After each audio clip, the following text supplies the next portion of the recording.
사회에는 이제 의사의 도움이 필요한 사람들 참 많잖아요. 근데 문제는 환자는 어디에나 다 있어요. 대도시에서도 아픈 사람은 생기고 시골에서도 아픈 사람은 생기죠. 문제는 의사는 선진국이랑 대도시밖에 없어요. 그게 문제예요. 시골이랑 개발도상국에는 의사가 없어요. 치료받을 시스템도 없고. 이게 문제잖아요.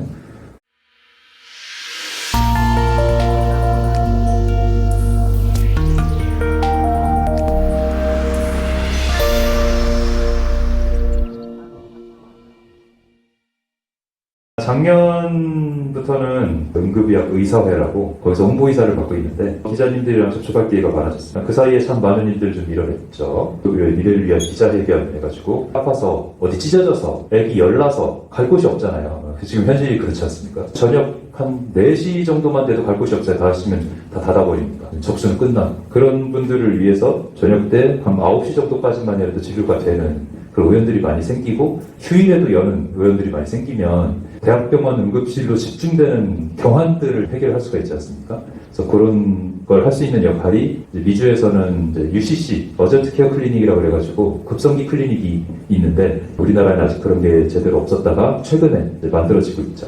제가 처음에 장면을 돌아왔는데요. 제목을 이제 어떤 의사, 그보다 먼저 어떤 삶을 살고 싶나요? 이렇게 잡았는데 여기까지 들으시면서 제목의 의도를 조금 느끼셨는지 모르겠습니다.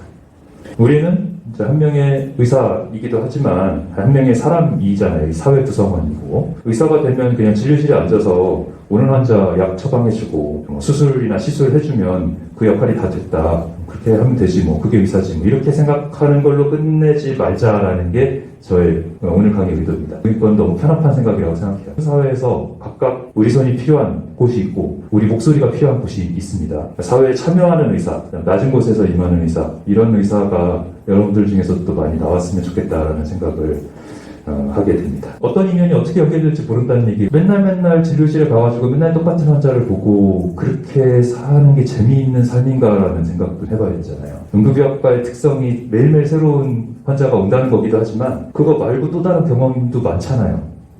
응급실에서만 살아야 되는 거 아니잖아요. 그죠? 응급의학과도 장점인 게 이틀 일하면 3일 쉬고 이런 식으로 휴일이 명확하다 보니까 또 다른 활동하기도 좋단 말이에요. 그래서 방송활동도 할 수 있고 이런 이유가 쉬는 날이 명확하게 있기 때문에 남들이 의사가 그런 거를 해. 라디오 왜 해? 돈이 돼? 책 왜 써? 책 돈 될 것 같아요? 하나도 안 돼요.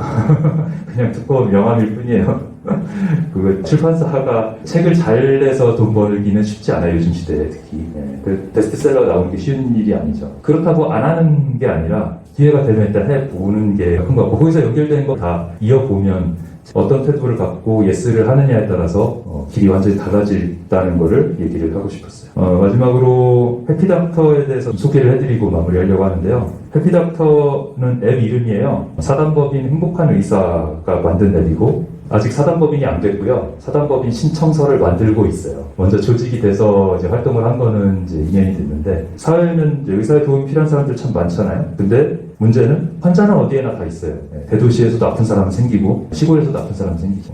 개발도상국에서도 생기고 그다음에 선진국에서도 생겨요. 문제는 의사는 선진국이랑 대도시밖에 없어요. 그게 문제예요. 시골이랑 개발도상국에는 의사가 없어요. 치료받을 시스템도 없고 이게 문제잖아요.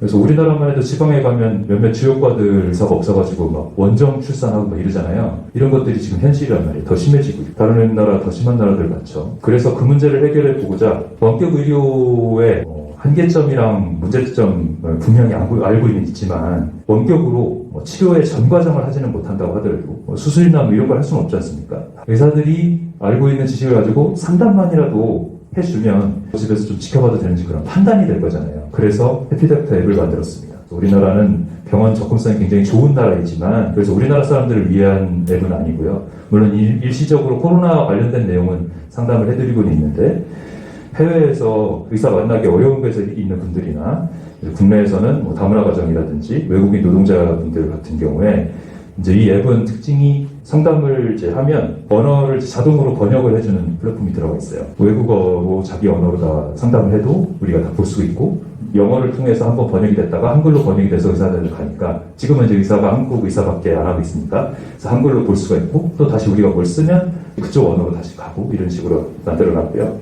의료 상담을 해주는 의사 입장에서는 앉은 자리에서 그냥 봉사활동에 참여할 수 있는 그런 플랫폼이 되겠습니다. 내가 슈바이처처럼 이태석 신부님처럼 울지마톤즈 이태석 신부님 아시죠? 그런 분처럼 국세위원회에 있는 선우경식 원장님처럼 이렇게 어려운 사람들을 위해서 돕고 싶어도 내 시간을 내서 봉사활동을 하기가 쉬운 일은 아니에요. 며칠간 자기 병원 문을 닫고 그러면 내 가족들 생업은 어떡합니까? 그리고 그 직원들은 어떡하고 그렇게 닫아가지고 비표 끊어가면서 그렇게 가서 봉사활동을 해야 되는 게 지금의 봉사활동이었는데 어지간한 용기와 희생이 아니고서 그거 할 수가 없잖아요. 근데 그 뜻을 함께하는 사람들이 모여서 사단법인이 되고 이 앱이 활성화가 된다면 그러면 앉은 자리에서 진료 끝나고 하루에 한 명의 환자를 봐준다면 그게 변화의 시작이지 않을까라는 생각으로 한 걸음 한 걸음 가고 있습니다. 여러분들이 의사 라이선스를 따는 그 시간 정도면 아마 이 행복한 의사가 제대로 굴러가고 있지 않을까, 사단법인 이미 됐을 거고 제대로 굴러가고 있지 않을까 싶고요.